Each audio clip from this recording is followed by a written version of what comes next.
Franklin Davis was 68 years old, a retired electrician living in Dayton, Ohio. After decades of hard work and long hours, retirement was supposed to be a reward. But for Franklin, it became a slow drift into isolation and poor health.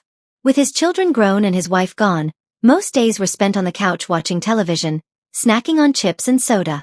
His weight had crept up to 270 pounds. He was on 4 different medications for blood pressure, cholesterol, and diabetes. Walking to the mailbox left him breathless. He ignored it all, until he couldn't anymore. One winter afternoon, after nearly collapsing from shortness of breath while climbing his porch steps, he finally went to the doctor. The results were brutal but honest.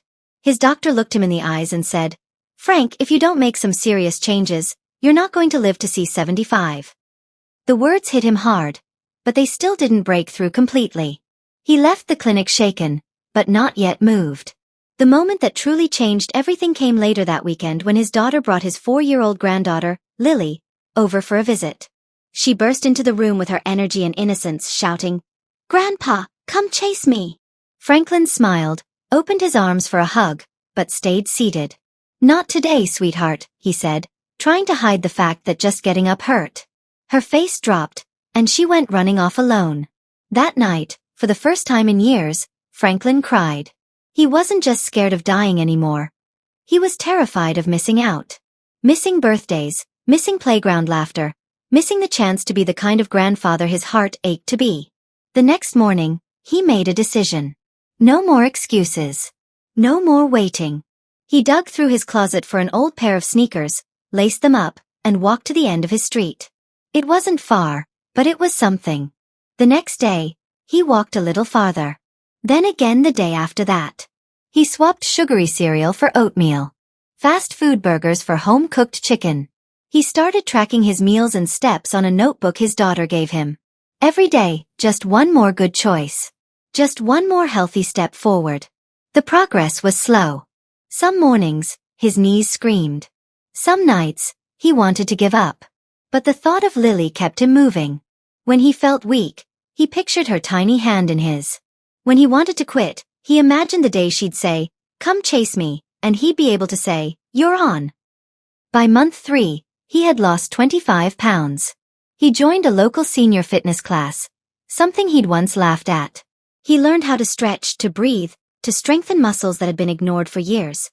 His blood pressure dropped. His medication dosages were cut. For the first time in decades, he felt alive. 6 months in, Franklin had lost nearly 60 pounds. But more importantly, he had gained something back: dignity, energy, and time. He no longer saw himself as a man waiting out the clock. He had become a man chasing it, making the most of every moment he had left. And then it happened. On a bright spring day, he visited Lily again. She ran to him, arms wide, giggling like always. "Grandpa, wanna chase me?" Franklin smiled, stood up without groaning, and said, "You better run fast, kiddo." They ran across the yard together. Laughter echoing, the sun warm on their backs. It wasn't fast, and it wasn't graceful, but it was perfect. Franklin Davis didn't become a bodybuilder. He didn't run a marathon. But he became the hero of his own life. Not by doing something extraordinary, but by doing something simple, refusing to give up. He changed his life not for a number on a scale, but for a reason worth more than anything. Love. Love for life. Love for family. Love for the little girl who made him believe he still had time to become the man he always wanted to be. Because sometimes, the greatest strength isn't found in muscle. It's found in a reason.